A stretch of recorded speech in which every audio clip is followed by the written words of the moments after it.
ọkàn mo ti join meeting ṣé àìṣó àìṣó ni ṣé kìí tẹ òkè Kí ni? òkè mi ò pé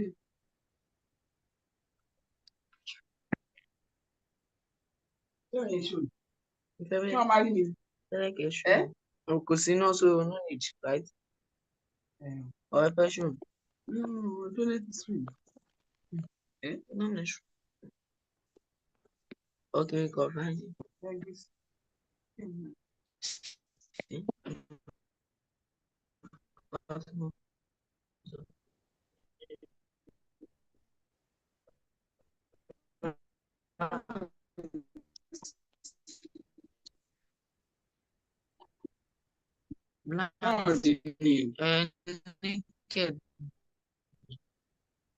Okay, ṣé ó gbọ́dọ̀ lè ṣù? Torí kò sí náà bẹ́ẹ̀. Okay, coffee, like má ṣe. Kílẹ̀ kó má ṣe ṣì náà.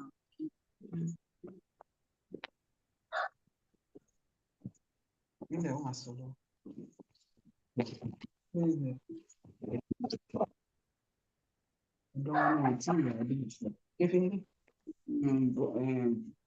On this kìíní mi yẹ.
Dáná lọ ń ṣì nǹkan ọ̀rẹ́. A fẹ́ jẹun ní ọ̀rẹ́. Ọkà.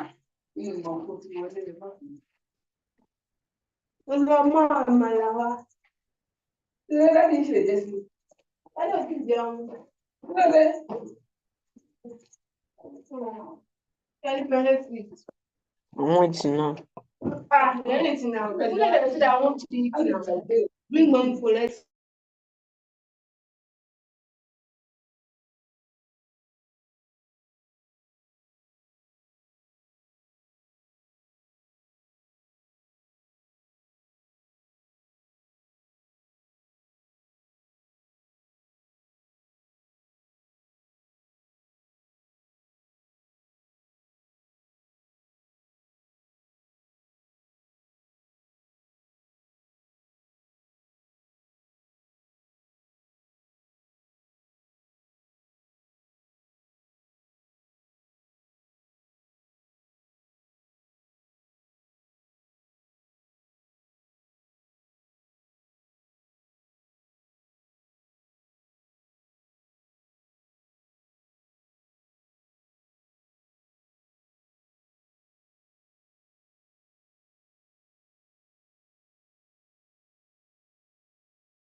Hello, good evening, everyone. It's my pleasure to have you here this evening. Welcome back to Public Service HR Mentorship Series. Please confirm you can hear me, please. Confirm in the chat box that you can hear me. Yes, we can hear Loud you, and sir. clear, doctor. We can hear Okay, you, doctor. thank you. Thank you. Thank you. Thank you. All right. So it's my pleasure to have all of us back on the mentorship series this evening. This is the first leg in the month of September. So happy and uh, elated to have us back here where we do learning, where we don't stop learning, where we gather, we come together to learn and ensure that the public service is getting better. Okay, so we want to just let us know that we do shape HR here and then we elevate the public service. And then don't forget that when we talk about shaping HR, we are actually developing HR professionals who are knowledgeable, strategic, and impactful in their roles. And that is what we want to do here. And that is what we have known this platform to be for. So, and once HR is shaped, definitely we are going to elevate the public service. And then we will have a well-structured and efficient service, public service, which invariably will improve our service delivery in the Lagos State Public Service. It's my pleasure to have us this evening. So we will not waste time at all today. We want to go straight to having our class, and then we will do our introduction of our facilitator today, and then we carry on from then. Can we all hear me, please?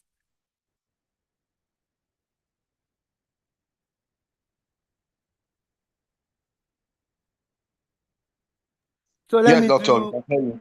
okay, so let me just introduce our facilitator, please. Our facilitator today is Mr. Jamiu Ajibola Abari. Mr. Jamiu Ajibola Abari began his educational journey at Ireti Primary School, Mokewe Road, Ikoyi, and continued to Akonde Daunsi Memorial High School, Osborne Road, Ikoyi. He later attended the Lagos State School of Basic Schools, Basic Studies, Ajele, Lagos Island. He earned a degree in banking and finance from Ondo State University, Ado Ekiti, now Ekiti State University, and further obtained a master's degree in public and international affairs from the University of Lagos. Mr. Abari's professional career started at Arbitrage Consulting, a private consultancy and training firm specializing in stockbroking research and analysis, where he worked as a research assistant. In September 1999, Mr. Abari joined the Lagos State Civil Service as an administrative officer, grade level 8. Since then, he has served across various ministries, departments, and agencies of the Lagos State government. He currently serves as a deputy director in the Service Matters Department, Public Service Office of the Head of Service. Remarkably, within just 8 months of joining the state service, Mr. Abari was recognized as the best officer senior category in the Ministry of Finance under the leadership of Commissioner Mr. Olawale Edun and Permanent Secretary Mr. Yakub Balogun. He was also the pioneer head of administration at Lagos State Microfinance Institution, during which Senator Wasiu Eshinlokun Sani served as the board secretary. A committed professional, Mr. Abari is a member of the Chartered Institute of Personnel Management and a full member of the Association of Human Resources Practitioners of Nigeria. His pursuit of excellence has taken him to both national and international trainings, including Innovation in Public Service, which took place in London, National Institute for Policy and Strategic Studies, Leadership Course, Kuru, just here in Nigeria. Workshop on effective coaching skills for leaders in Abuja.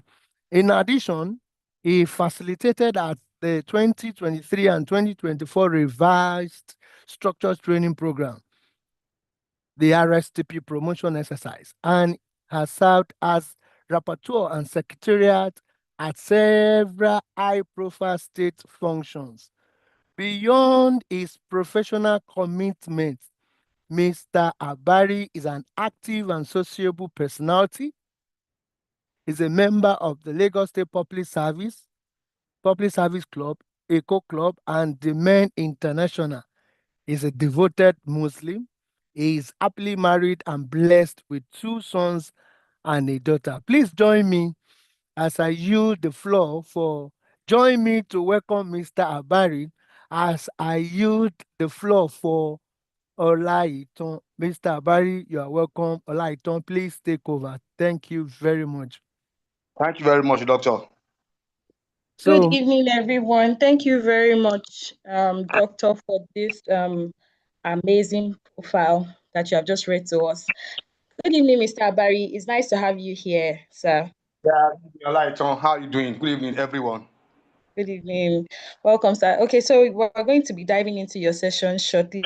I want to share your slides. Good evening, everyone at the Public Service HR Mentorship Program here again. Please, I just dropped the link to the attendance. Please kindly help us fill the attendance. It's very important to us. Okay, just give me some minutes. I'm about to share my slides.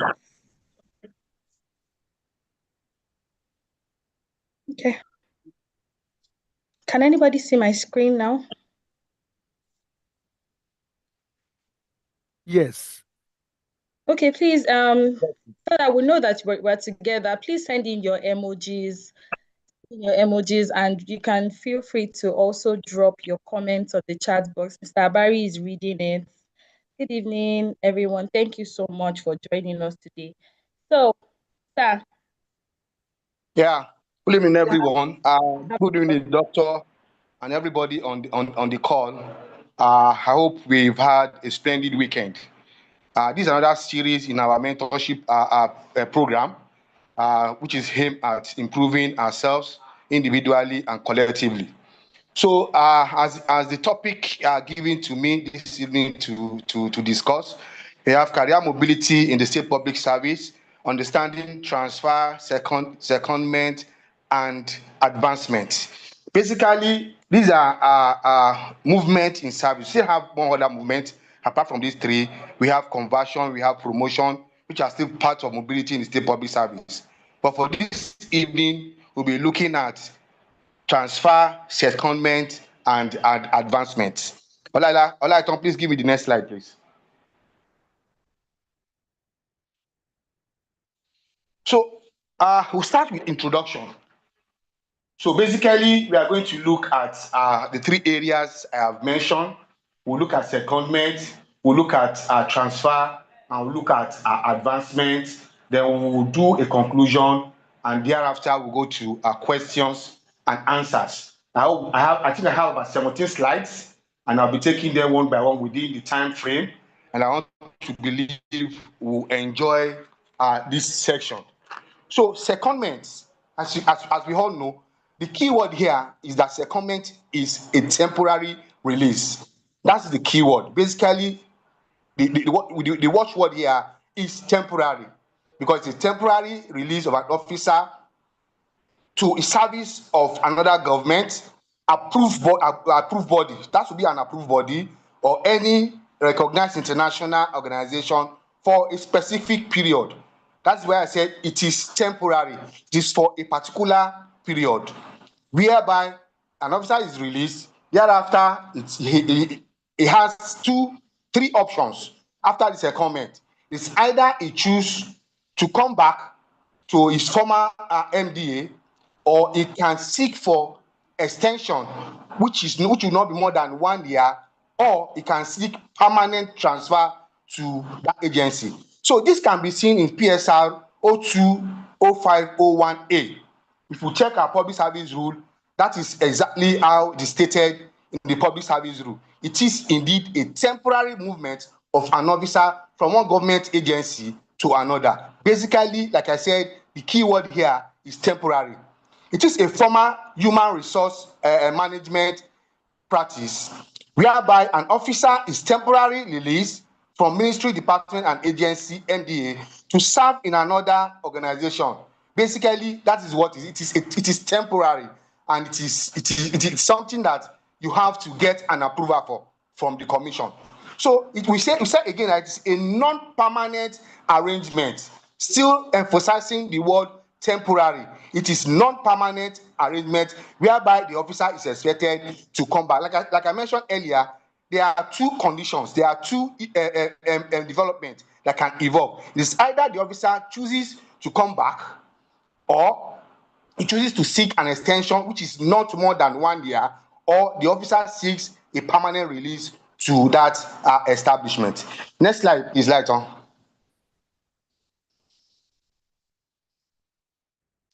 So we have the procedures and conditions. Like I said, secondment of an officer to the service of another government or approved body at its own instance is usually for 2 years. That is the provision of the public service rule. At the officer's instance, it is for 2 years. Thereafter, the officer can seek for 1 year extension, or he can choose to remain there. Like you can read from the slide, the secondment of an officer is to the service of another government or approved body at its own instance shall be for a period of 2 years in the first instance. Thereafter, the officer can now seek either for 1 year extension or return to his former post or seek for transfer. The officer must obtain the necessary approval of the State Civil Service Commission or any other such body. So, like I said, it is not something that you will just write and say you want to seek for secondment. It has to go through the normal procedure from the officer's parent ministry to the commission, where approval will be obtained before the officer can be granted approval for such a secondment. Like I said, what we need to bear in mind is that if the secondment is at the instance of the officer, it is basically for 2 years. Thereafter, the officer can seek for an extension of 1 year or seek permanent transfer to the MDA. So we said the officer shall be entitled. No, let me take that last. Thank you very much. All right. So we said the officer can be entitled to notional increments. That is talking about promotion.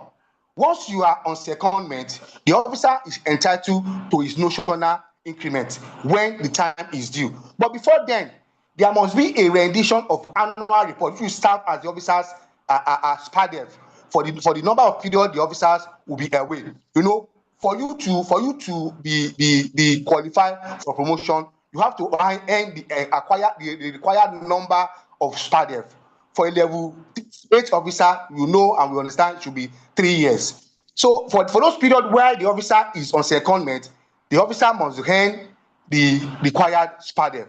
So we say the officer shall be entitled to notional dates during the period of each secondment and may be granted notional promotion by the State Civil Service Commission or any of such body on is the secondment. That's when the officer comes back from the secondment, it will be granted its notional date. In order to, that's the basic reason now, in order to restore its seniority as a result of the promotion of his peers. So basically, why that is being done, so that the person can retain his seniority. So not as if those that they are doing their promotion at the same time will not be his senior. Once he is able to submit the required SPADEF, the officer will still have to sit for exam. It's not an automatic. It will end the normal SPADEF of 3 years. Regarding them as depending on the grade level the officer is. So the officer will sit for the exam when he or she returns. So if it is now, that another condition is that if it is at the instance of the states, the state can say, okay, maybe there are skills that are needed. For an example, let's say Lagos State Water Corporation needs, let's say, a computer engineer. So secondment at times is used for a skill gap. We'll get there when we'll be looking at the futures of secondment. This is part of what we will discuss. So we said, if it is at the public interest to second an officer to the service of another government or approved body, the period of secondment shall not be limited, and the officer shall continue to hold his substantive posts and be entitled to increment and promotion, and shall be treated as having been posted on special assignment. That is PSR 02-05-01-4. So if it is at the instance of government, like we have two conditions now, at the instance of the officer and at the instance of the state. If it's at the instance of the state, it is limitless, does not have a time bound. Because why normally this is used to fill a skill gap, or where we identify that, okay, we need the skill of certain category of officer in certain government agency. Government can say, okay, let's second this person to that agency, and that has no time limit. It could be till the officer retires. But meanwhile, the notional date and the promotion goes normal as the time fall due for the officer to be promoted. So, like I said, we have that in PSR 02-05-01-4. So during the please go to the last slide. There's some key word that I need to explain here. Yes. So during the period of such secondment, the benefiting organization shall be responsible for the officer's enumeration as is provided in PSR 02-05-01-5. So once an officer is seconded, like for an example, let's say an officer is seconded from the mainstream civil service to, let's say, to Ibile Holdings or to Ibile Oil. So it is that agency that will be responsible for the emolument, that is the salary and other benefits of the officer once the commission has approved the secondment. Next slide, please. So we have the futures of secondment, or what we can refer to as distinctive attributes of secondment. Because like I said, we are looking at three aspects of mobility in the state public service: secondment, transfer, and advancement. They have their features. So, like I said, it is temporary in nature. I think that I've explained earlier. It is for a specific period of time. But like I said, if it's at the instance of the state, it is assumed to be on public policy, and that does not have a time limit. But generally, secondment is temporary. So the second feature is retention for employment status. You know, I mentioned it that the officer has the right to either come back or seek for 1 year extension or seek permanent transfer to the agency where the person is being seconded to. So if that person is seconded, he still retains his employment status. He's still a member of staff of Lagos State government as at the time of his secondment. So when he comes back, he retains his position. So that is another feature of secondment. Then the another feature is purpose driven. Secondment is undertaken to fill specific objective. Like I said earlier, assuming Lagos State Water Corporation a desire to have the skills of a computer engineer, an officer can be seconded to such agency. That's what we mean here by it is purpose driven. Then knowledge and skill exchange. It could be in form of an exchange. Let's consider an international organization. Let's say like maybe United Nations or any of such, or World Bank or any of such international organization could require there could be an arrangement between the state government and such organization where knowledge and skills are exchanged. By going to such organization, the civil servants stand the benefit of gaining from skills and knowledge within that organization. So it could even be between a private entity and the state government. And by so doing, there is knowledge and skill exchange between the two organizations. Next slide, please. So what are the benefits of secondment? Definitely, there are benefits to the individual, to the state, and to the organization where the officers is being seconded. So the first one here is we have professional developments. For an officer to have been seconded, that officer will be exposed to a lot of skills and a lot of knowledge, so that when the officer comes back to the mainstream or to wherever he or she has been deployed in ab initio, it brings out that officer is expected to bring back knowledge and skills which he might have acquired from the organization where that person has been seconded. Officers of secondment are exposed to new challenges, systems, and practices that enhance their skills, competencies, and leadership capability. So definitely, once an officer is on secondment, it is expected that skills will be acquired, the leadership quality will improve, and the likes. So we have institutional strengthening. That is another benefit of secondment. Every organization has its own traditions and its own benefit that one can acquire. For example, we said institutional strengthening, receiving institutional benefit from the technical expertise. Once a person is exposed to some expertise and knowledge within that organization where that person is seconded, definitely there is an improvement in that person's performance, and it is expected that the state at large will benefit, which may result in improved project delivery and service outcome.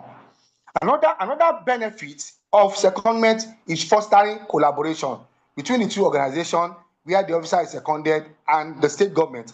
There are collaboration. It is essentially a collaborative effort. It encourages interagency and intersectorial partnership between the two estimates, between the organization that is releasing the officer and where the officer is going to. So we have important consideration.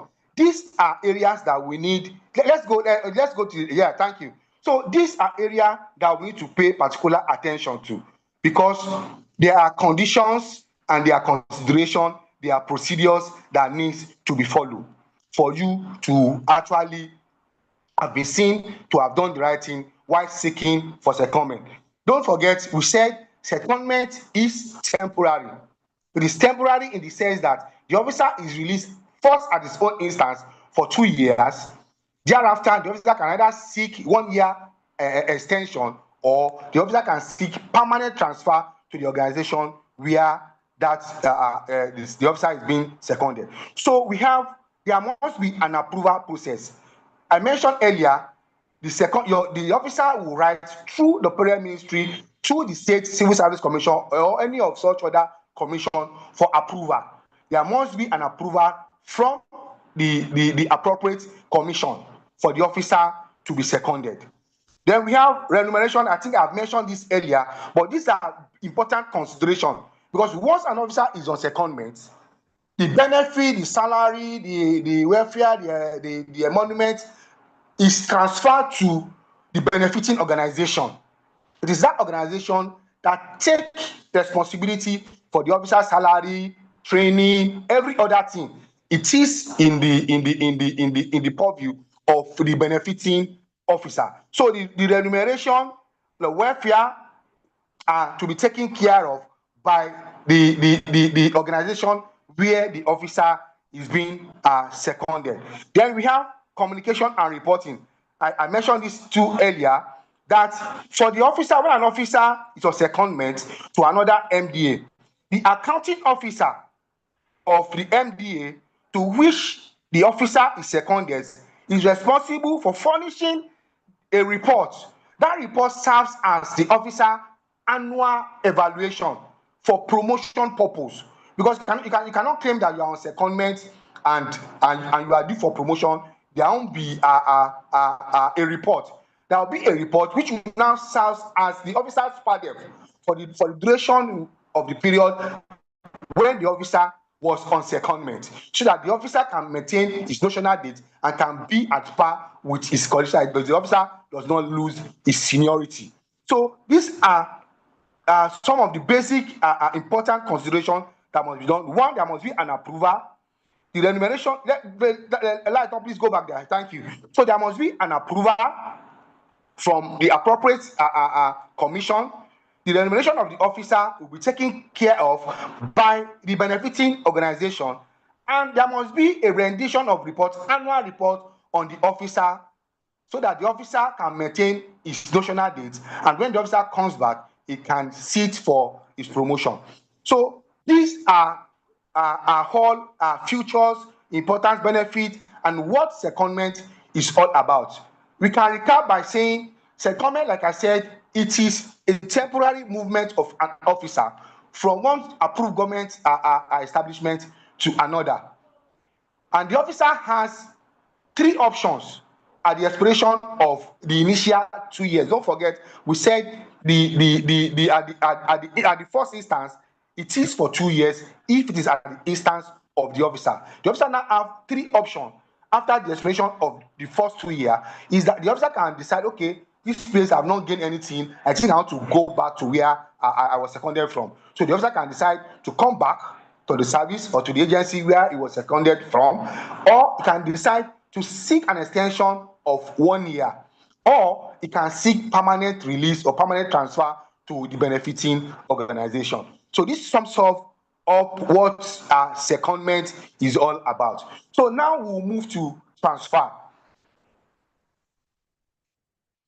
So transfer. So basically, transfer is more of a permanent release, while secondment is a temporary release. It is a permanent release of an officer from one scheduled service to another. Transfer can be used where possible as part of a recruitment process to fill the need of identified MDA. This can be found in PSR 020501B. Moreover, all such transfer must be approved by the appropriate commission. The commission, for example, let's say an officer that is employed by, say, the Teaching Service Commission, desire to transfer his service from the Teaching Service Commission to the Mainstream Commission, the officer has to write through the Teaching Service Commission to the Civil Service Commission. And there are two conditions. We'll get there as we move on. So basically, transfer is more of a permanent nature, while secondment is more of a temporary, is more temporary in nature. Next slide, right on. So we have type of secondment. Basically, we have intra-transfer and inter-transfer. This is just basic English. Intra, that is within. Inter, that is outside. So, like I said, an officer that is transferring his service from one government agency, maybe from the mainstream civil service, to say SUBEB, will say that it is intra because it is still within the Lagos State government public service. Or for an officer that is transferring from, say, Judicial Service Commission to TESCOM, that is still intra-agency transfer or intra-service transfer. So it is still within the same government, Lagos State Civil Service Commission to Judicial Service Commission, or Lagos State Audit Service Commission to Lagos State Judicial Service Commission. These ones are intra-service transfer from one government agency, Lagos State government agency, to another government, Lagos State government agency. So this is referred to as intra-service transfer. Then we have what we call inter-service transfer. Like I said, it is English. Intra. Inter is outside the agency. That is, let's say somebody is seeking transfer from the Federal Civil Service to the Lagos State Civil Service, or from Lagos State Civil Service to Ogun State Civil Service, or from Lagos State Civil Service to Ekiti or to Ebonyi or to any other state within the federation. So that is intra-service transfer. This is the movement from one state civil service to another or to the Federal Civil Service. So it is intra. Like I said, in either type of transfer, there must be willingness to release and to absorb. This condition must be fulfilled. Once this condition is not fulfilled, then we cannot see the end of the process. You know, it's a process driven. This process has to be completed. The agency where that officer or the state or the government body where the officer is moving from must be willing to release the officer. And where the officer is going, the agency there must be willing to absorb that officer. So two basic conditions that must be fulfilled under transfer of service: willingness to release and willingness to absorb. And there must be vacancy provision in the personnel budget. Basically, what this is telling us is that once the personnel budget for a particular year is done, there might be difficulty in such transfer because the personnel emolument of that officer has not been captured, except the agency in charge of establishment can make alternative arrangements whereby such officer can be accommodated. But basically, the personnel budget for that particular year must have taken care of that transfer. There must have been provision for the officer transfer from where that person is coming from to where it will be absorbed. So the absorbing agency now should have provided in the personnel budget for that particular year that an officer is to be transferred. So let's go to the next slide.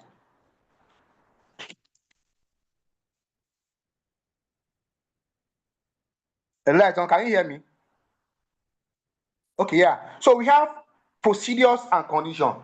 Just as we have under secondment, we have procedures and secondment as well under transfer. Like I said, transfer are of two in nature, intra and inter. I think we understand that, what we mean by inter and intra. So what are the procedures and what are the conditions? Number one, if an officer has to be confirmed, that is basic for you to be transferred, to seek transfer of service. An officer has to be confirmed in his previous service and his qualification, experience, and career progression are in accordance with the scheme of service of the grade level. There must be a sync in all of this. Must be confirmed, must have the required qualification, and must have the required experience and career progression for the officer to be considered for transfer of service by the agency. By the commission. So again,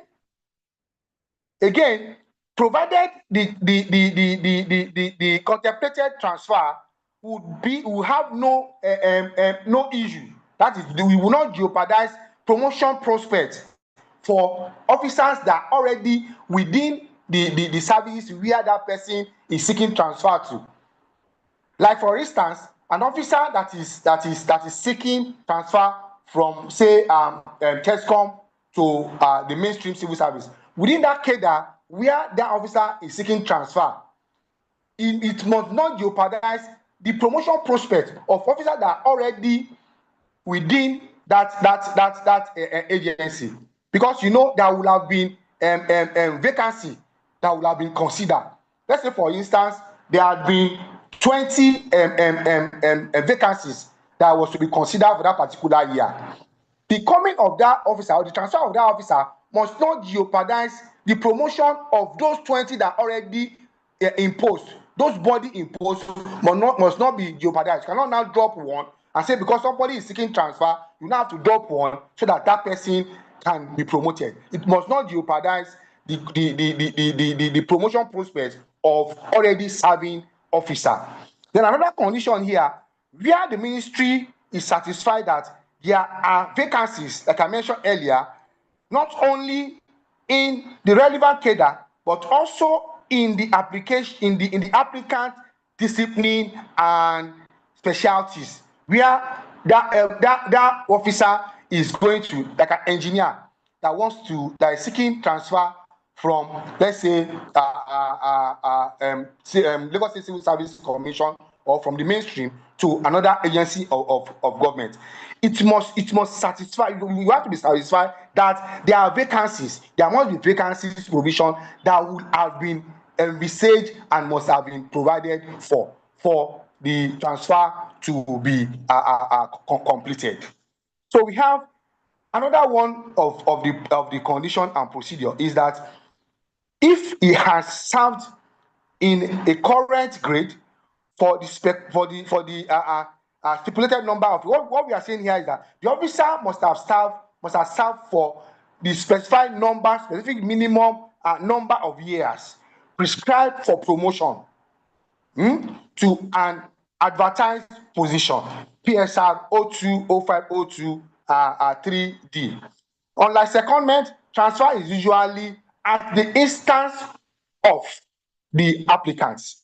Basically, there is no, what this is saying is that there is no state policy regarding this. It is purely the officer prerogative, either to seek for transfer or whatever. It cannot, it has to be from the officer that is willing. He must have considered all these conditions for him or her to be able to seek transfer. First and foremost, he must have been confirmed.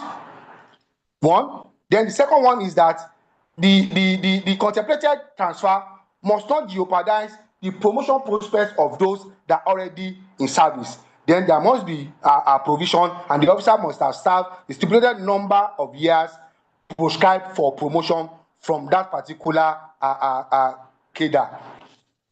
Next slide, please. So what are the requirements for transfer of service? This is actually speaking to the document that needs to be supplied while seeking transfer of service. Like I said, there must be approval from the commission where that person is domiciled to where the officer is seeking transfer. Like I said, another condition is that there must be willingness to release and willingness to absorb. So part of the document they are required to be submitted as listed. It must have endorsed letter of application. That's the officer's application from his parent ministry to the commission where the person is seeking transfer to where he is to be absorbed. Then the letter of appointment of the officer, the officer's letter of confirmation, like I mentioned earlier. The officer has to is a compulsory condition. The officer needs to be confirmed before he can seek transfer of service. Another one is the last promotion letter, so that we can know the grade level where the officer is, and to fulfill part of the last condition that I mentioned earlier, that the officer must have served the required number of years on that grade level before he can seek promotion, probably before he can seek transfer. Then the officer's last pay slip, then the assumption of duty certificate, and certified true copy of the officer's record of service. These are the documents that is expected for an officer to be attached to the application for transfer. Then what are the benefits of transfer of service? Like we have capacity building and skill development. You know, if an officer is seeking transfer, let's say interagency transfer, an officer that is seeking transfer from the Lagos State Civil Service to the Federal Civil Service, it is expected that there must be capacity building and skill development from where he is going.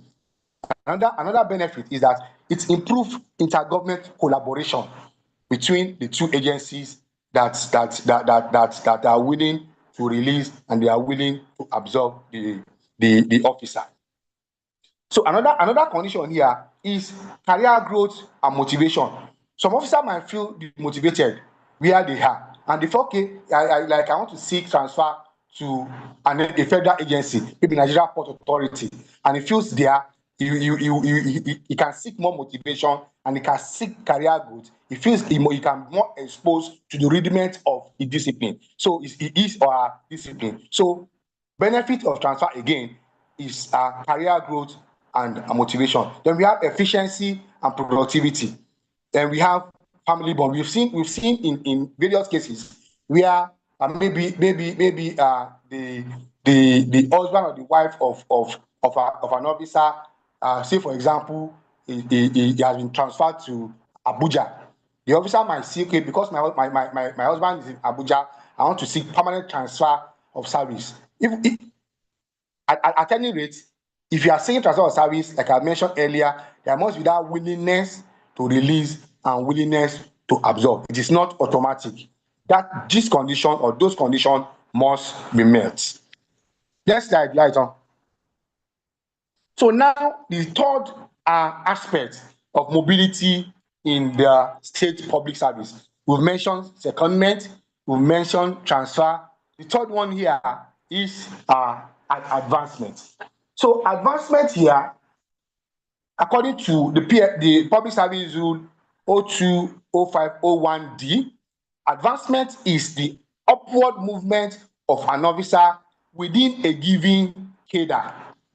Keyword here, within a given cadre. He cannot seek advancement as an admin officer to the position of an engineer.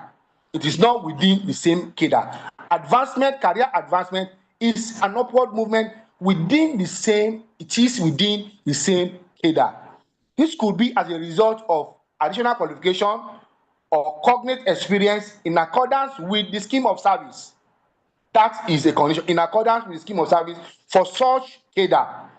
It could be statutory, subject to passing required examination. Basically, there are three types. This is actually explaining the three types of advancement in state public service. It could be as a result of the person acquiring required qualification, or statutorily the person is due for advancement, or it could be a special advancement. We will get the part of what we are to discuss. Basically, like I said, advancement is the upward movement of an officer within a given cadre. Keyword. This could be as a result of additional qualification or cognate experience in accordance with the scheme of service for such cadre. Next slide, please. So now we go to the type of advancement. We have statutory advancement, we have statutory in accordance with qualification, then we have special, accelerated, or on recognition. Let's start with statutory. Statutory is a situation or a type of advancement where an officer is advanced from a grade level statutorily because that person has been confirmed and has spent the number of years required on that grade level for that person to be advanced to the next grade level. For example, an admin officer that was employed on salary grade level 8, at the anniversary, at the second anniversary, it is assumed and it is expected that the officer must have sat for the compulsory confirmation exam and must have passed. So after passing, at the anniversary of the second year, the officer is advanced to grade level 9. 2 years, after 2 years, it is statutory. After 2 years, and fulfilling the condition of confirmation, the officer is advanced to the next grade level, which is grade level 9. Then by qualification, there is a circular to this effect for the statutory advancement and for the one based on qualification. But I tried to lay my hands on the circular, but I couldn't. Once I'm able to get the circular, I will post on this platform so that we can all go through it and be more acquainted with the condition. So for qualification, we have, for instance, engineers. Engineers are required to have current. And once they have that current, they are advanced to level 8, level 10. It is by qualification. That's why I said qualification, types of advancement by qualification. The officer must have obtained the required qualification for advancement.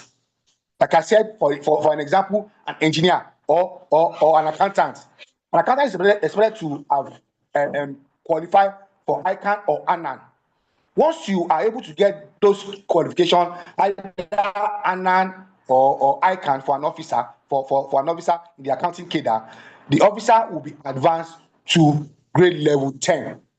But if the officer does not have the qualification, either as an engineer or any other cadre that is required, that you need to have the complete qualification for advancement, the officer will terminate at level 14. The officer cannot move beyond level 14 until when the officer acquire the cognate qualification, either ANAN or ICANN or current, as the case may be, depending on the cadre the officer belongs to. So, but for another condition here is that qualification must be obtained before the officer gets to grade level 10. If the officer gets to grade level 10, before he gets those qualifications, either a current or ANAN or ICANN, the officer cannot get advancement. That is the provision of the extant rule. The qualification must have been gotten before the officer attain grade level 10. If the officer is on grade level 8, when he gets the qualification, the officer is advanced to grade level 10. If the officer is on grade level 9, the officer is advanced to grade level 10. If the officer is on grade level 10, the officer cannot seek advancement again. The only benefit here is that the officer will be able to advance beyond grade level 14. Unlike when the officer hasn't got that qualification, the officer stagnates at level 14 until he or she is able to get the required qualification. Then we have special or accelerated, or what we call recognition. There's what is called Idea Day, which is anchored by OTCI. We have some officer, based on the idea that they've come up with, they are giving special advancement based on that recognition of the idea that they brought to bear. Still, we have, it could be as a result of maybe special skills or special services that the officer has contributed to the service, and the officer is deemed to have performed excellently well, outstandingly, for the officer to be able to qualify for special advancement or accelerated or based on recognition. And that is at the instance of the government. For example, we've seen instances where the state executive, maybe when ending his tenure, those officers that have served with him or her could be given special advancement based on their outstanding performance or their contribution to the success of the administration. You've seen it, and that is where it is referred to as special or accelerated or based on recognition. So basically, we have three types of advancement. Statutorily, I think I've explained that based on the number of years the officer has spent and must have been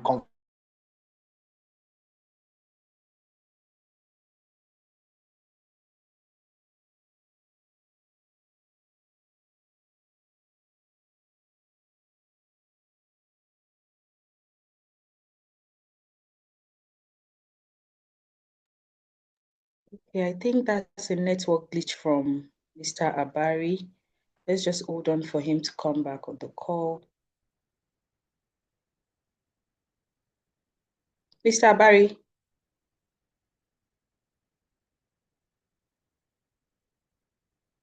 Okay. Okay, so while we're waiting for him to, can anybody hear me? Yes. Okay. While we're waiting for Mr. Abari to come back, please kindly drop your questions on the chat box so that we can attend to it. Okay, I think he's back now. Hello, sir. Hello, can you hear me? Oh, yes, we can hear you now, sir. Okay. So we have general condition and procedure.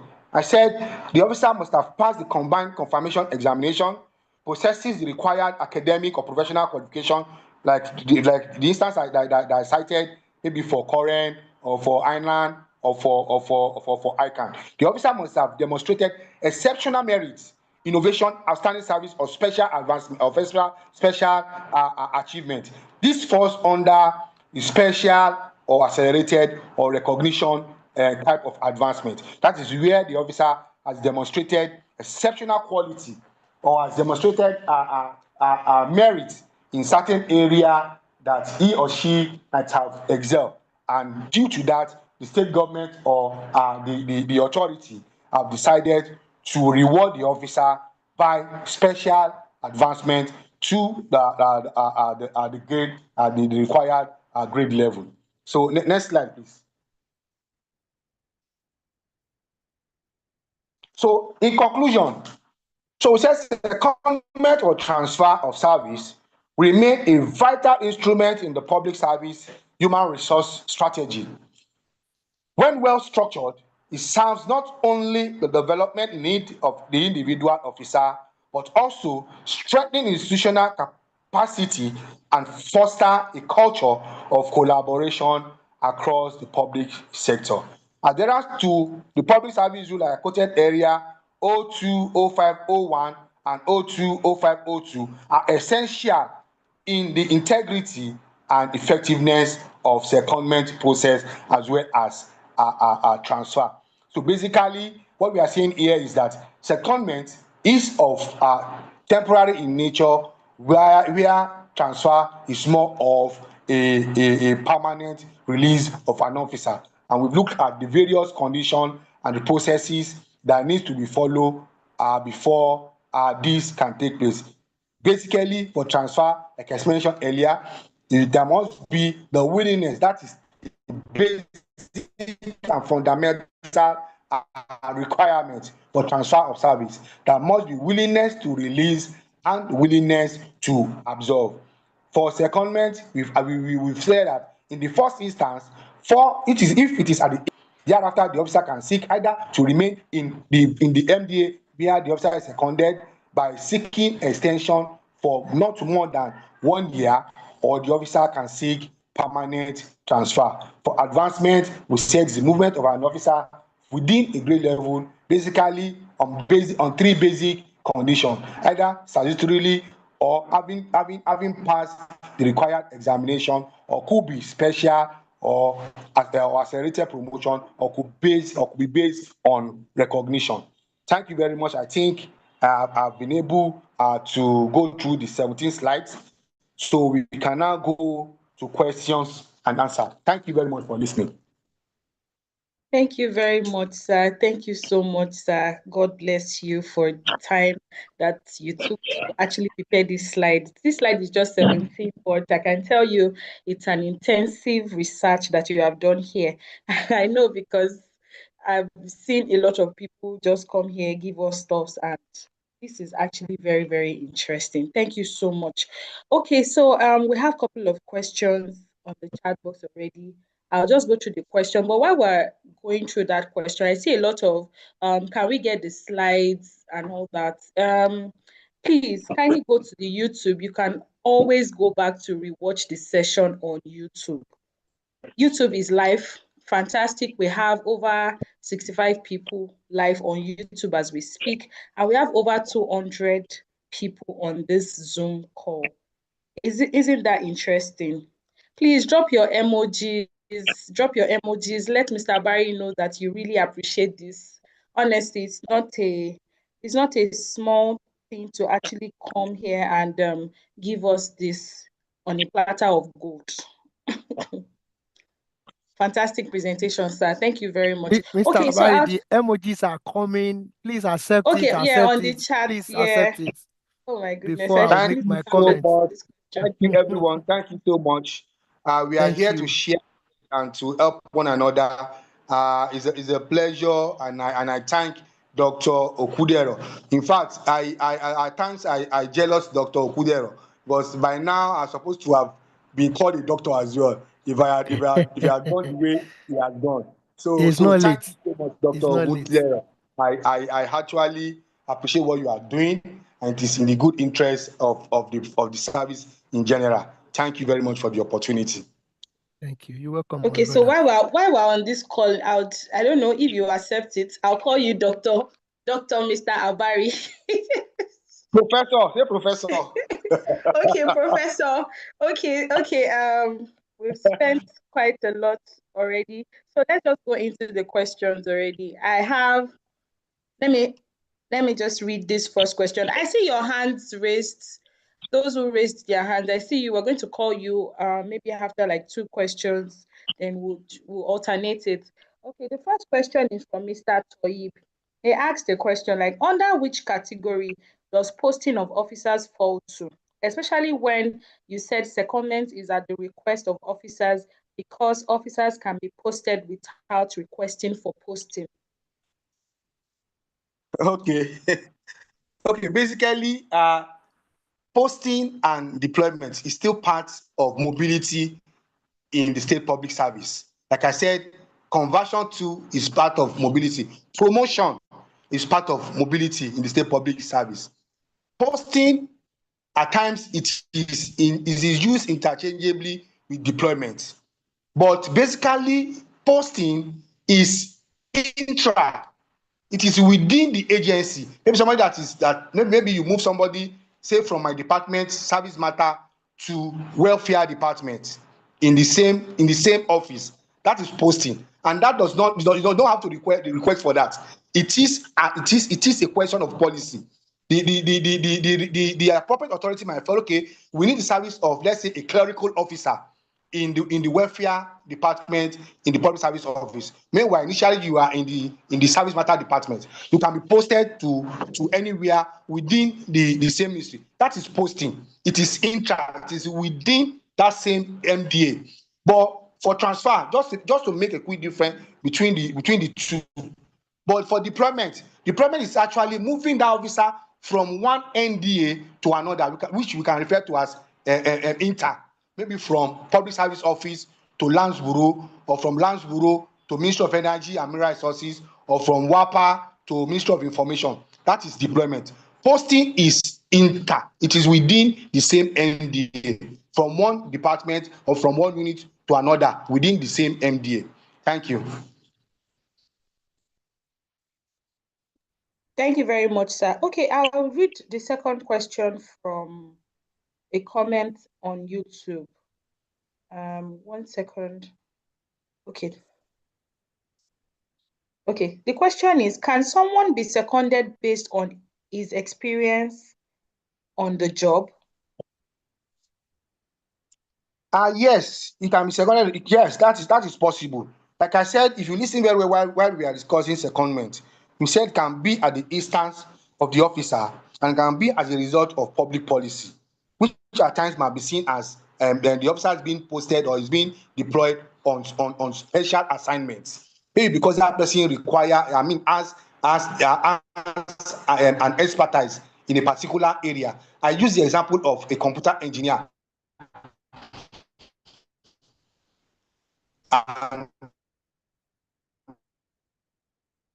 and water corporation can help them in certain areas, or maybe those that has special AI experience, and they need those experience in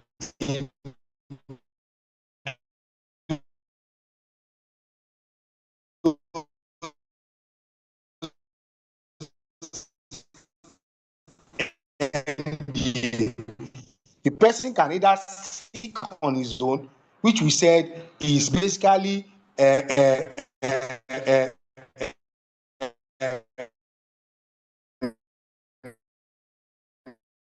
years, and the other instance, thereafter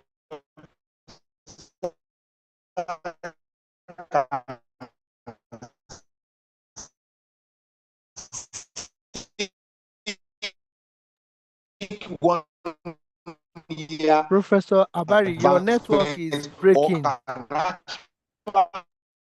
Professor, sir, your network is breaking. We lost you there for a minute. Seek permanent transfer to that agency, so it is possible. Hello, am I on? Sorry, Can you hear sir. me, please? Yeah, we lost you there for a minute. Can you please just give us a summary of what you said, because we couldn't hear you?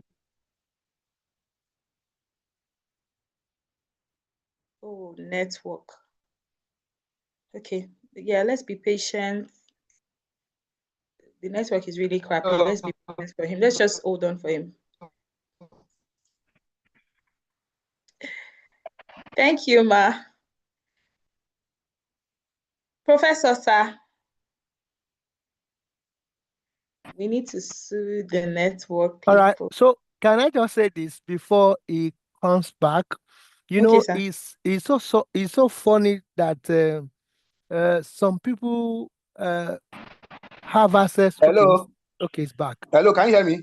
Yes. Okay, yeah. Continue, Can you hear Prof. me? Hello, can you hear me? Yes, Okay, sir. We can hear you, sir. Okay. We can hear you, sir. So I think yes, I've answered that question. I think it's possible. Yeah, it's possible. Yeah. Oh, okay, sir. Okay, I just wanted you to give us a recap, because I think a lot of people were not hearing you. Can you just quickly give us like a summary So I of think what the officer is what you said? what the question was that can somebody be seconded based on certain skills that the person has? And I say yes, it's possible. Like I mentioned, it can be at the instance of the officer, and it can be as at the instance of the state or as a state policy, because that person has the expertise that is required in another government agency. So yes, it is possible. Okay, sir. Okay, please quickly answer this. An officer who is given a political appointment, what does that transfer fall under? That's basically on leave of absence on non-elective political appointments. It has to be non-elective. If it is non-elective, then the officer will seek for leave of absence on non-elective political appointment. That does not really have to go to the commission. It is basically the recommendation of the head of service to the commission. There's the head of service recommend to the commission, which is no. But if it is elective, the officer has to resign. If it is elective, assuming you want to contest election, that's the basic difference. Elective is you are contesting for an election. Non-elective is that you are being appointed maybe as a super or as an SA or as a chief of staff. It is non-elective. Okay, Prof. Okay, so an engineer is asking. Okay. Light on, please. Can I just shed light on what Prof just said now? Honestly, that was exactly what I wanted to say before Mr. Barry returned on the call. Somebody was asking Mr. Barry to shed light on secondment and leave of absence. We have treated leave of absence twice on this platform. And that's why I've always been referring us to the YouTube channel. See, even myself, I still listened again and again and again to those things, to those videos on the YouTube. Kindly, please, we are not uploading for uploading's sake. We are uploading so that we can always get better. We can, internalize all these terms. Once we have it on the YouTube, go back and watch. And I want to appeal that we should subscribe. You know why? When you subscribe and new videos are uploaded, you get notifications. Then you begin to watch so that you won't be like asking questions that have been answered even before now on this platform. So please go subscribe, watch and watch and watch and watch. Then hey, I'm saying it that we are not bringing dead weights here, and we cannot stop learning. We will continue to learn and learn and learn. That's what this platform is all about. Go and watch and watch and watch. Thank you, and God bless you. Thank you very much, Doctor. Thank you. Okay, so the YouTube channel, if you're on our group, you will see the YouTube channel link. The link is there. I'll send it here as well. Okay, so the next question, there's an engineer asking a question. Sorry, before that, let me just quickly shed light on the secondment issue and the leave of absence. They are two different issues. Secondment is not the same as leave of absence. They are different, and they are different conditions. Secondment, like I said,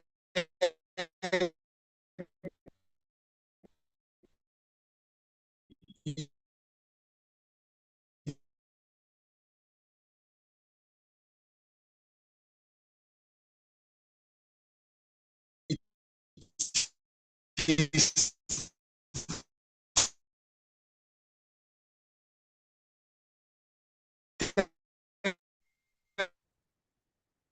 temporary. Leave of absence, two, is temporary because you still have to come back. But that requires you to have shown that there is need for you to go on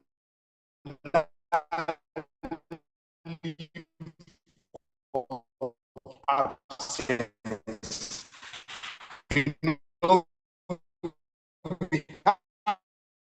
Have condition for that adjournment. So there are two different secondment and leave of absence. There are two.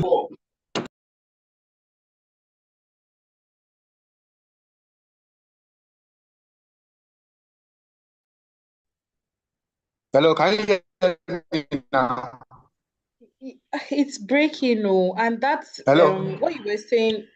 Hello, it's breaking, sir. Hello. And that's like a critical what I'm part saying of is, what we wanted to hear you. Yeah. Okay. Can you hear me now? Can you hear me now? Yeah. Yes, I can hear you, sir. We can hear you. We can all hear you. Okay. So what I'm saying is, secondment and leave of absence are two different issues. They are different, and they have their conditions. They have different conditions for the two. Secondment as well as leave of absence are temporary. Secondment, you go for in the first instance, like we said, 2 years. You can either seek for 1 year extension or you see permanent transfer.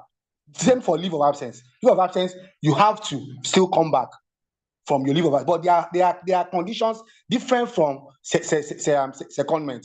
There are various types of leave of absence. on non-elective, on technical aid, or to join spouse on official assignment abroad, which must not be less than 9 months course duration, and another condition. I think there are about 5 or 6 of such. So they are different and their conditions are different. I hope this answered the person's question. Yeah, yes, Professor. Thank you very much, sir. Okay, so there's a question from an engineer. She's asking, let's assume I joined the service in 2018 and in 2019 I obtained my current certification as an engineer. Is there any benefit attached to the current certification I obtained? Sir, did you get the question?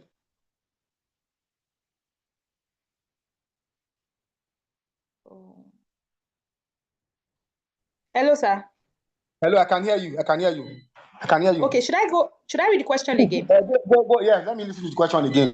NEPA Okay. has just done that. Oh, apologies, sorry, sir.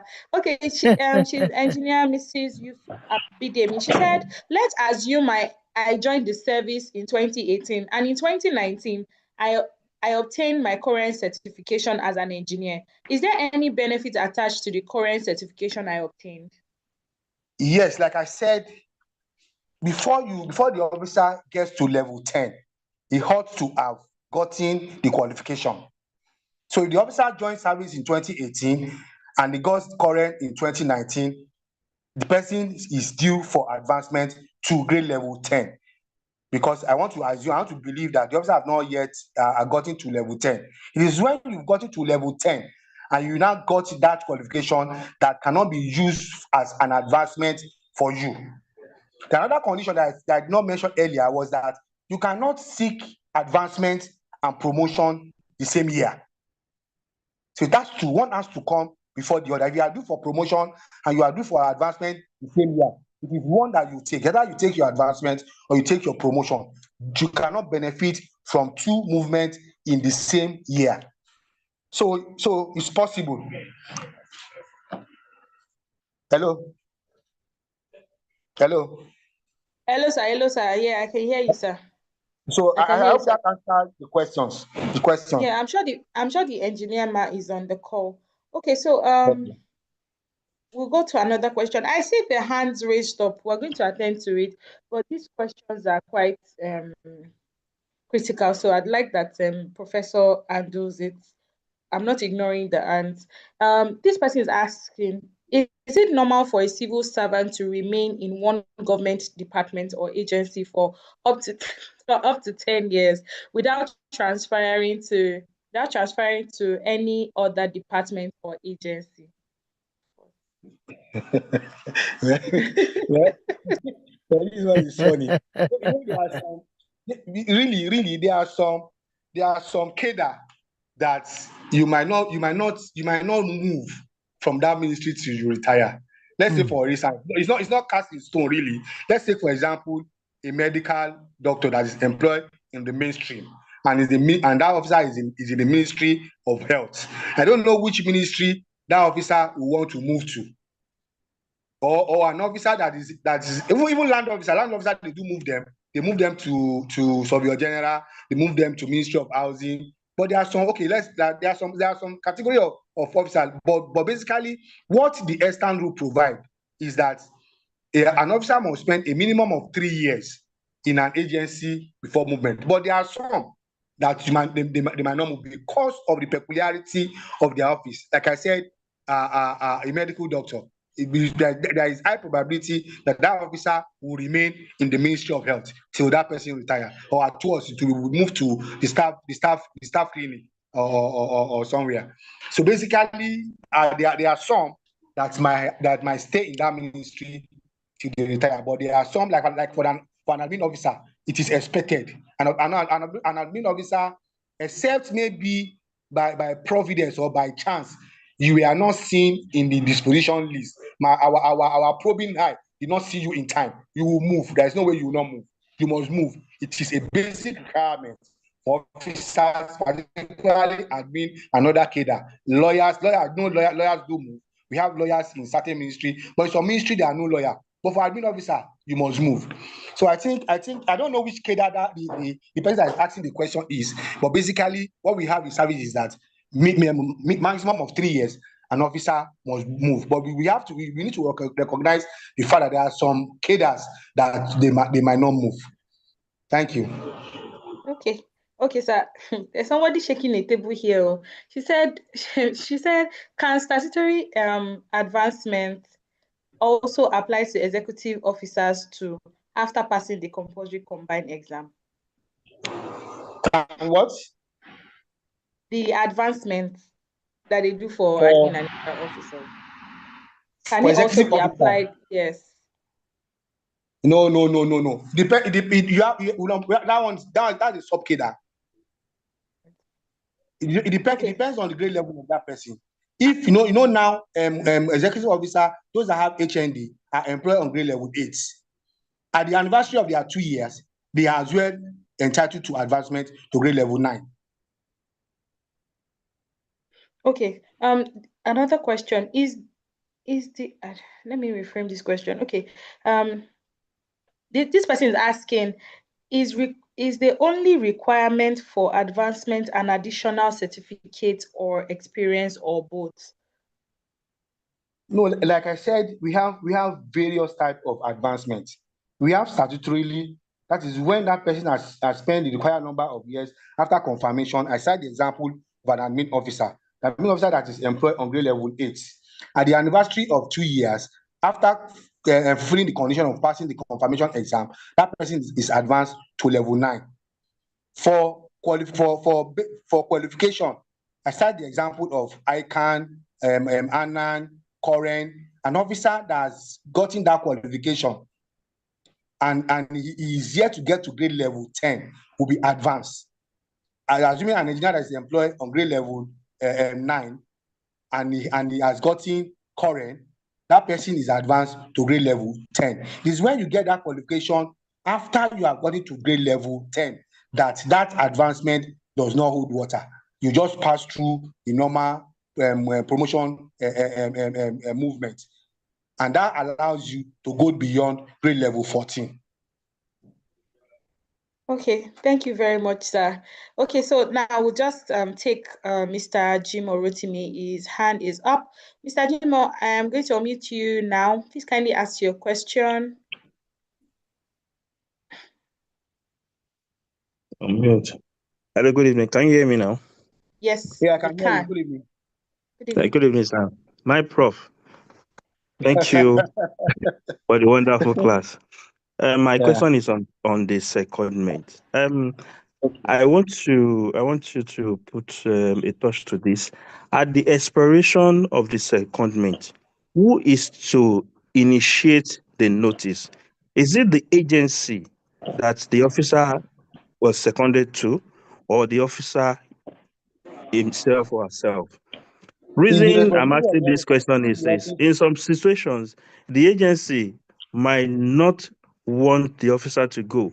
Meanwhile, that officer really want to leave at the expiration of that secondment. So how do we go about this situation, sir? Thank you, sir. So we said there are two conditions: at the instance of the officer and at the instance of the state, based on state policy. If it is at the instance of the state, like we said, it has no time limit. The officer can remain there.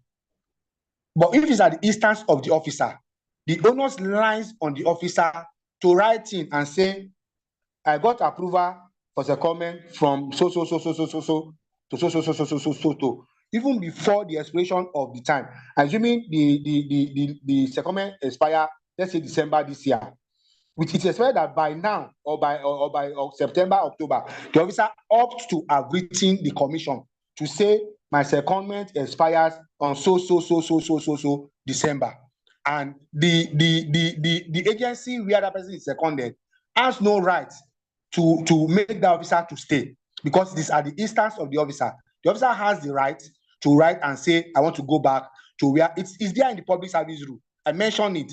There are three conditions. At the expiration of the first 2 years, the officer has the right to say, yes, I'm going back to where I came from, or I want to do 1 year extension, or I want to transfer my service permanent to where I am. So those are the conditions. The officer, it is the onus of the officer to write to say my secondment will be ending so. I'm coming back. I hope that's answer your question, sir.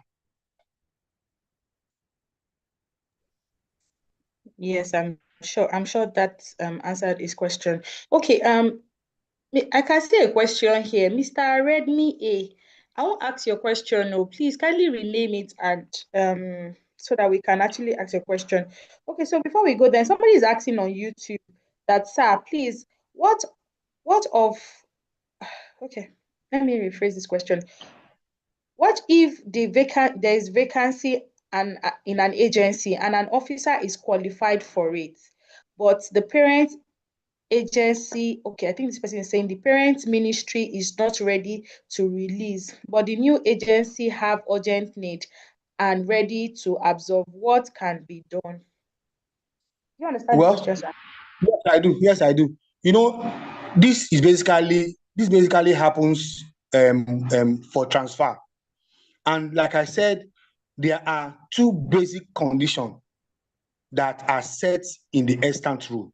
And those two basic conditions must be fulfilled. And the condition is that there must be willingness to release that officer from where the officer is presently is, and there must be willingness to absorb the officer at the other end. So even if there is willingness to absorb that officer at the other end, and that agency where the officer is presently are not willing to release, it ends there. That is where it ends. The two conditions must be fulfilled. There must be willingness to release and willingness to absorb. Basic. That's the condition. Okay, thank you very much. Thank you very much, sir. Yeah. Okay, this person is asking, how can someone be a permanent staff of the mainstream if transferred from teaching service commission? once you are transferred from civil service commission, it is assumed that that person has fulfilled all conditions. That person has written through the teaching service commission to the civil service commission, and the conditions have been met. There is willingness from the teaching service commission to release the officer, and there is willingness from the state civil service commission, the mainstream, to absorb the officer. Once this condition is met, the officer will be released, except the condition are not met. And we mentioned that the transfer must not jeopardize the promotion prospects of officer that are already in post. So that too is important. Okay, sir. Mr. Muwadada, I'm sure that answered your question as well, because I can see that it's the same line of question that you ask. Okay, so the next question. So I'm so sorry. I'm trying to check the YouTube and also check the Zoom to be sure we are not missing anybody's question. No problem. Okay, let's just try to attend to this, Mr. Redmi. The person is asking, why is it that government find it difficult to transfer staff without lobbying? Because if we don't know people, we will not be transferred. We have people who have been in particular place for donkey years, and government is not bothered to transfer them. Well, that's this one is beyond me. I'm not a commission member. Any of the commission, I'm not. So it is the prerogative of the commission, either commission where the person is seeking transfer to, or the commission where the person is seeking release from. It is their prerogative to decide to say, okay, yes, we are willing to release this person, or we are really willing to absorb this person. So I think that question is beyond me, because I'm not a member of the commission. So it's the commission member that can really say, okay, these are the reasons why we don't want to release you, or these are the reasons we don't want to absorb you. I can't answer that because it's beyond me. Sorry. Okay, so hold on, please. Prof, hold on. Yes, Olaidon, please. I want to say maybe the person that just asked that question is actually talking about posting and not transfer. Maybe, or deployment, sorry. I can see now. The appropriate word is deployment. So I think the person is talking about deployment and not transfer. Okay, deployment. You see, basically, like I said, deployment, posting, they are still part of mobility in the state public service. Likewise, promotion, conversion, secondment, transfer, advancement, they are all forms of mobility. But deployment, we know it is the office of the head of service. In fact, it's the head of service that is in charge of deployment.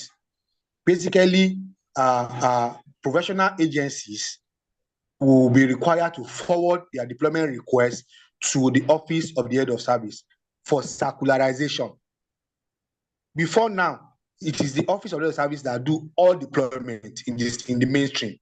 But in recent time, it is the agency, particularly the professional ministries, apart from officers that are pulled in the office of the head of service, admin officer, executive officer, secretariat, reporter, driver, and the likes, secretariat officer. Those ones are put directly from the office of the head of service. So those ones are deployed directly. But for other cadre, it is from the ministry concerned that will send their deployment request to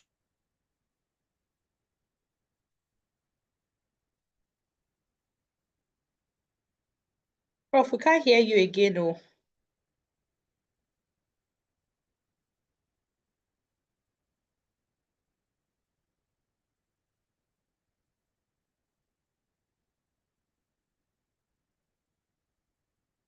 Hello?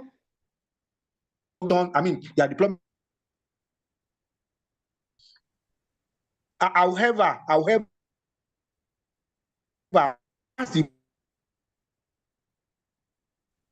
any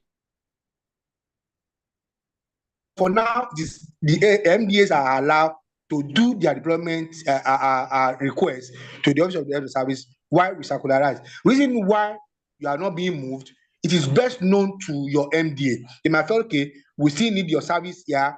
You must remember. We've seen engineers, we've seen architects that will come to me at times to say, Mr. Barry, please help me. I want deployment from this to this. I'll say, I can't do your deployment. It is from your ministry that the request will come here, and who will now circularize our binding. So the reason why officers are not being moved, basically, like I said, the rule says once an officer has used a particular number of years, mainly 3 years, the officer is due for movement, but not in all cases. It's not as if it is a must or it is a right that must be moved. Even admin officer, you've seen admin officer that have used more than 3 years, 4 years. That does not say that I don't want to be moved. It might be as a result that maybe our probing high have not really seen that officer. Once it is seen, the officers will be deployed. So again, other cadre of officer, aside from the officer that are pulled from the office of the other service, are deployed by their parent ministry. Thank you. Thank you very, very much, Professor Abari. I think you need to take a cup of water because you really said so much here. But I'm just going to ask you one last question before Doctor takes over. This person is asking, is it not necessary for qualification obtained to be attached to the application for transfer of service? Because I saw a situation where an officer requested for transfer of service from Health Service Commission to the main civil service with his qualification not aligning with the cadre. E.g., an officer possesses BSc in crop production and was appointed as an hospital. Oh, okay, okay, okay. It's breaking. I couldn't hear you well. Okay. Can you hear me now? Can you hear me now, sir? Yes, I can. Yes, I can. Okay, this person is asking, is it not necessary for the qualifications obtained to be attached to the application for the transfer of service? Because I saw a situation where an officer requested for transfer of service from Health Service Commission to the main civil service with his qualification not aligning with the cadre. E.g., an officer who possessed crop BSc in crop production and was appointed as an hospital administrator? Hello, Prof. Can you hear me, sir? Please repeat. I can't hear. It's breaking. Okay, Please okay. repeat. Let me just summarize it. This person is saying that when requesting for a transfer of service, is it possible that the qualifications is always attached to the application? Okay, he said he saw someone who has a BSc in crop production. The person was appointed as an hospital administrator in Health Service Commission. Oh, okay. That person now seek transfer to the mainstream. Yes. The person has to attach the qualification. The qualification, that is part of the condition that I stated while I was delivering my presentation. Part of the requirement is that the qualification must be there. It must be attached to the application so that we can know the proper placement for the person. It must be attached. Okay. Doctor, sir, do we have time to take more questions, or we should just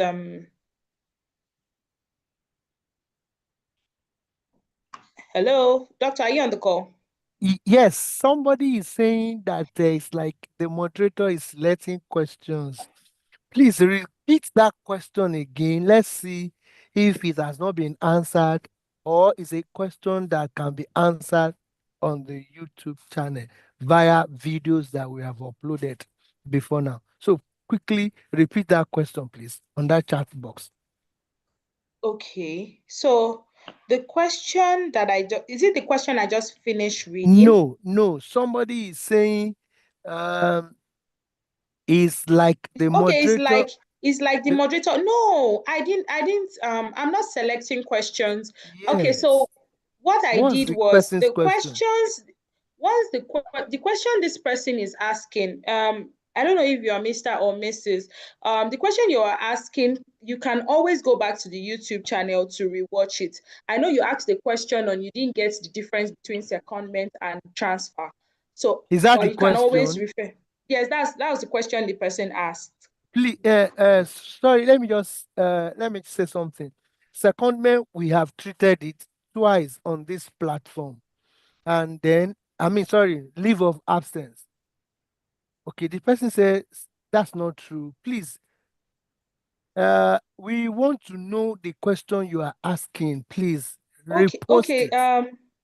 Doctor, sir. Please. Okay, so I would apologies, Mr. Rafiu Tolani. I'm not selecting questions. If you have questions, please kindly drop your questions because I'm alternating from YouTube and on Zoom. So it's not easy going back and forth. I must have missed that. So I take responsibility for that. Apologies. So repeat please kindly drop your questions. Drop it so now, that please. We can pick it. Thank you. Drop it, please. We're waiting for your question, sir. I'm also trying to go back to the chat.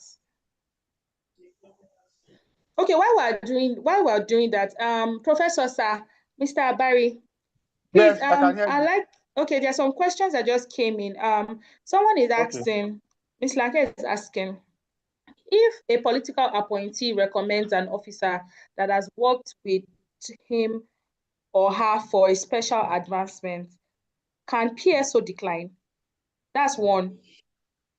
Let me just ask all the three questions so that you can just pick them. The second question she's asking is, what measures are taken to, 1 minute, what measures are taken to the fact check that an officer deserves advancement? The third question is, can a permanent secretary... Okay, the second question is, what measures are taken to fact check that an officer deserves the advancement? The third question is, can a permanent secretary recommend an officer for special advancement? Okay. So basically, like I said, there are situations whereby advancement is given on a special basis. Political appointee can actually recommend an officer for special advancement. We've seen that happen. But that officer needs to be screened. It's not just automatic. Because I can remember one that happened, a former commissioner in the Ministry of Finance actually recommended an officer for special advancements. That request was referred to, there's a committee. What's this committee now? I've forgotten the name of this committee now. There's a committee on special on situations like this that will screen the officer. The officer will be called and it will be screened. It's not just that the political appointee will accept it as the express approval of Mr. Governor, and that will be sent to the commission. But like a commissioner that just write and say, this person, I want this person to be given special advancement, and he send it to PSO, it can be declined. It should be said to, I say, oh, that is the I flyer. There's a committee that's called I flyer committee. Those committee will sit down and they will look at the justification before it is approved and be taken to the commission for necessary process and procedure. So yes, a political appointee can write, but not on the weight of that political appointee. Except the political appointee write that recommendation, take it to Mr. Governor, and it is expressly approved, then that will be sent to the commission for necessary action.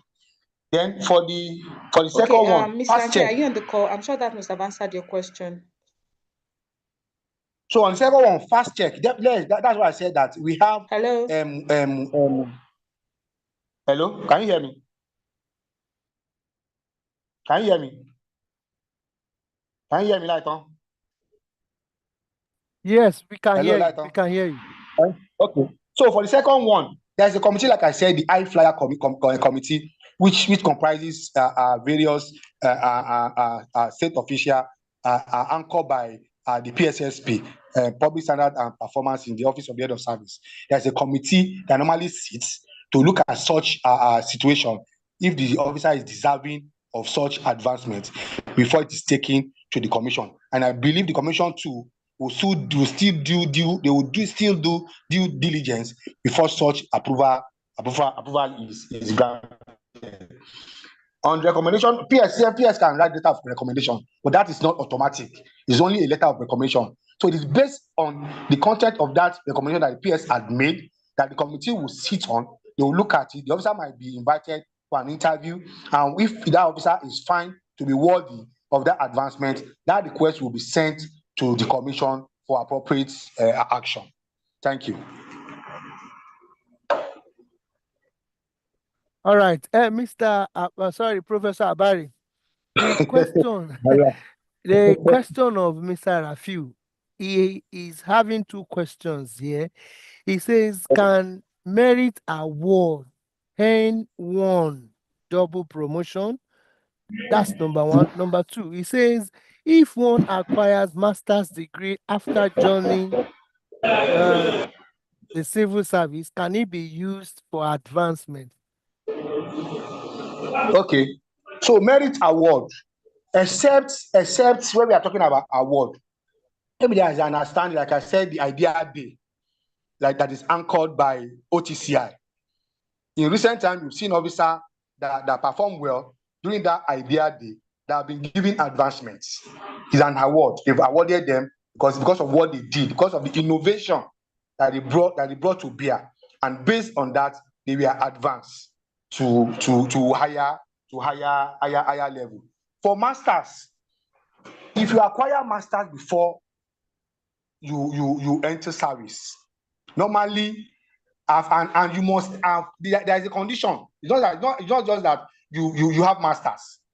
If you have masters, and you must have 1 year cognate experience in similar field, that is when you'll be given grade level 9. If you're on level 9 or level 10 or whatever level you are, and you go and do your masters, it does not advance you to anywhere. It does not lead to it is even stated in the approval that you'll be given at the Ministry of Staff. It is stated clearly in that letter that this approval, after you acquire your masters, it does not guarantee that you'll be given advancement or you'll be converted or whatever. It's usually stated in the letter of approval from a staff. But if you are a fresh entrant and it's stated at the point of entry and provided, it is even the prerogative of the commission. The commission might tell you the masters that you have, just put it aside. The employment that we are giving is for BSc holders. It will be stated. If the commission says no, we don't want your masters, there's nothing you can do about it, because they will have told you ab initio that see, what we are employing are BSc holder. But if you want to consider your masters, you must have earned that masters and have cognate experience of at least 1 year in similar area. You cannot have masters in a different field. Maybe you have masters in communication or a masters in electronics engineering, and you are employed as an admin officer. Maybe you have another qualification. You have another qualification that qualifies you as an admin officer. And now want to use your master in engineering, that one will be taken into cognizance for them to give you level 9. No, it does not happen like that. Thank you.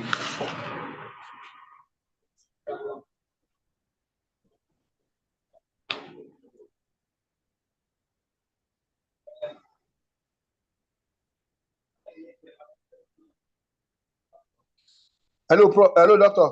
Can you hear me? Yes, I can hear you. Okay. I think I've been able to answer that question. Yes. I'm bringing Olaiton back. So, I think that should be about it for today. Oh, Olaiton, sorry, welcome doctor. back. Apologies, the network threw me out. Okay, please, I wanted us to answer this last question from YouTube. Someone on YouTube was asking, can an officer on inter-secondment voluntarily retire during the course, and what are the requirements? That's what? Can you repeat that, please? Can an officer on inter-secondment voluntarily retire during the course, and what are the requirements? Inter-secondment will be inter-transfer. I think the person wants to write inter-transfer. She wrote inter-secondment on YouTube. So if you are on secondment, and if the officer is talking about secondment, there's nothing barring you to say when you are on secondment you cannot retire. It's just for you to just forward the needed service document and say I want to retire, and to give the normal in lieu. It depends on the number of years that you've used the service. Either you pay 1 month in lieu, or you give 1 month in notice. It depends on the number of years that you pay 1 month salary, or you give 6 month notice. Depends on the situation. So being a secondment does not mean that you cannot say you want to retire, you want to resign, you want to withdraw or whatever. But if it's transfer, if it's inter-transfer, does not concern the agency where you transfer from, because you've now become the property of the other agencies where you are transferred.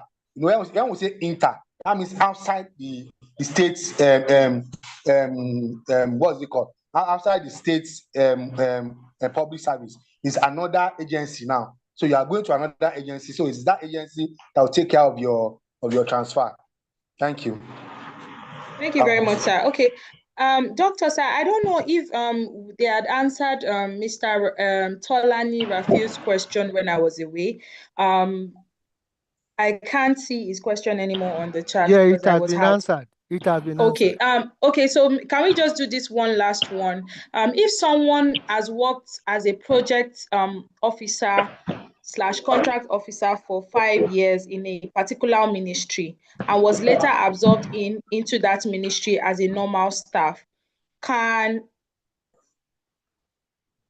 a normal staff with employment letter from Civil Service Commission, can such person apply for career progression based on the basis of 5 years such person has used being a project officer or a contract staff? I don't think that's applied. But, No. Although there is what is called upgradement, but it is at the prerogative of the commission. They might say, okay, because while that person was a contract staff, or because that person had been in the service of that agency, before it was now absorbed into the mainstream, they might consider the cognate experience that person had, but it's not cast in stone. It's not automatic.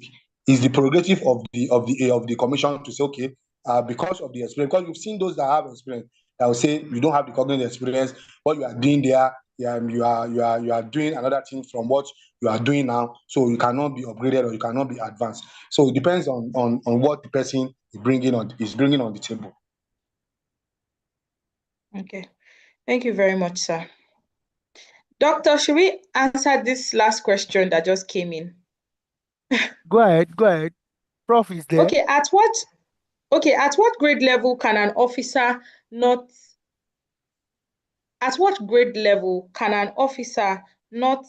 able to seek for intra-agency transfer, e.g. from Health Service Commission to mainstream? At what level? E.g. directors on grade level 15 and above? I don't think there is a limit to it, but one might say, because of because you've seen officers that are on grade level 15 that transfer from teaching service from the classroom to the mainstream Ministry of Education. We've seen it. So I don't think, or I've not seen a specific rules that says there is a bar at a particular grade level. I don't think there is a bar at a particular grade level. It could be the prerogative of the agency concerned. As okay, maybe somebody that is on grade level 17 and that person is retired in another 2-3 years, and they might say, why are you not seeking transfer at this point? And when you retire, when you've gotten to the peak of your career, why do you want to seek transfer at this level? I don't think there is specifically a rule that says from grade level so you cannot seek transfer. I don't think so, sir. I don't think so. Okay. The final question, we're not going to be answering any questions again. Tomorrow is Monday. The final question is, can an officer who has not been confirmed be advanced to a new grade level if they obtain professional certificate? No. Confirmation is important. Doctor, over to you, sir. Thank you very much, Professor Abari. God bless you. Thank you so much. It was quite an insightful session. On that note, we want to say thank you. We'll come together as one voice to appreciate Mr. Abari. But let me quickly just make these observations. Please, when we are signing in, we should sign in with our real names and not with our phone names. Please, let's be professional at every point in time where we show up professionally. And also, let's fill the attendance sheet. Let's fill it. Is very, very, very important. And lastly, please go back to the YouTube channel, subscribe, make comments, likes, and do all sorts that is needful for us on the YouTube channel. Watch again. On this note, we want to say thank you so much, Mr. Abari, for this insightful session. All of us, we are coming together now with one voice to say, because Mr. Abari, to sing for Mr. Abari that he is a jolly good fellow. Can we all come together to do that? 1, 2, go. He's a jolly good fellow. He's a jolly good fellow. He's a jolly good fellow. And so say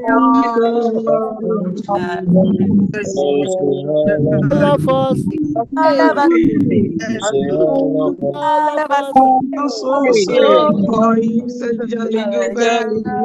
Oh, he's a jolly good fellow.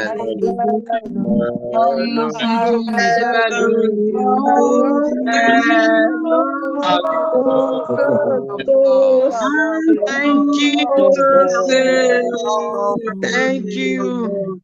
Thank you Thank very you. much, everybody. Thank you, Professor Barry. Thank you, Thank Mr. you. Barry. Your Appreciate session you all. is so Thank interesting. you. Let's keep Thank learning. you. Let's keep Thank you learning. very Learning much. is key. Thank you. Let's Thank keep you. learning. Let's keep learning. Learning is key. Learning is key on our schedule. Let's keep learning.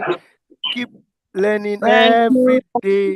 Thank Every you, day. Mr. Thank you Barry. so much. Mr. Barry, Thank you thank for Thank you. coming you, on board. Mr. Thank Barry. you very much. Thank you Thank so Thank much. you. Thank you, everybody. I Mr. appreciate you Barry. all. Thank you for listening. Thank Please, you very much. Thank you. Please, we did not see the attendance register. Oh. You didn't see it. That's on please, register now. We didn't see any attendance register to sign. Oh. please, Olaiton, post it before we shut down. Post it again so that we can. Who is this DK, whatever? Rename yourself next time you are signing in. Thank you, all of us. Thank you. And for those who actually join us on the YouTube, we appreciate you. Thank you so much. Thank you so much. Thank you. Thank you. We are waiting for attendance register. Olaiton, attendance register, please. It's not opening. Attendance register is there. It's not opening. Oh. Please, the attendance register is not opening. The link is Somebody not said, working. Emma Muloleo. He's not here. Let Oh, us he's look not into here. it, please.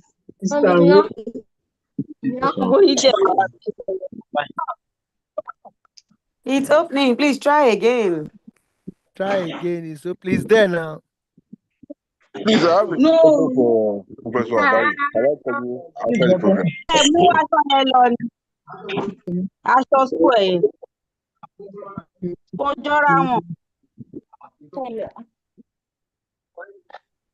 Doctor, well done, Yes, sir. sir. Dr. We Unsu, didn't see how are no you? attendance register. I can't see it on the screen. Let it be posted on the screen, please. All right. Already then, and they talk, and I know we The attendance is there now. It's not opening. The attendance register It's is not not opening. Please I try can't see again. Okay, it go here. and subscribe. Maybe you will see the attendance Okay, is there. subscribe and watch on YouTube. It's Go and connecting. Also, subscribe. it is network. Mhm.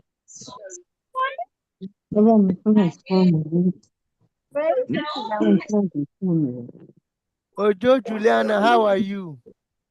Everybody subscribe on I can't YouTube. see the Oh, attendance subscribe on register. YouTube. Don't worry about attendance. Just subscribe on YouTube. Okay.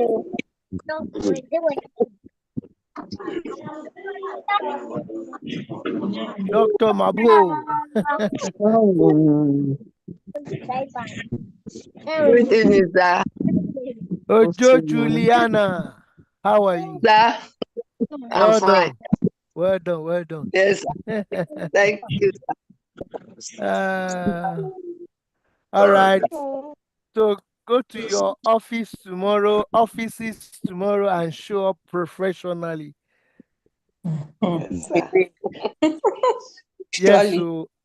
Yes, so talk like a professional. You know, you've been taught now secondment, transfer, and advancement. So you should talk like a professor, like a professional. Good night. Love you. Bye. Bye.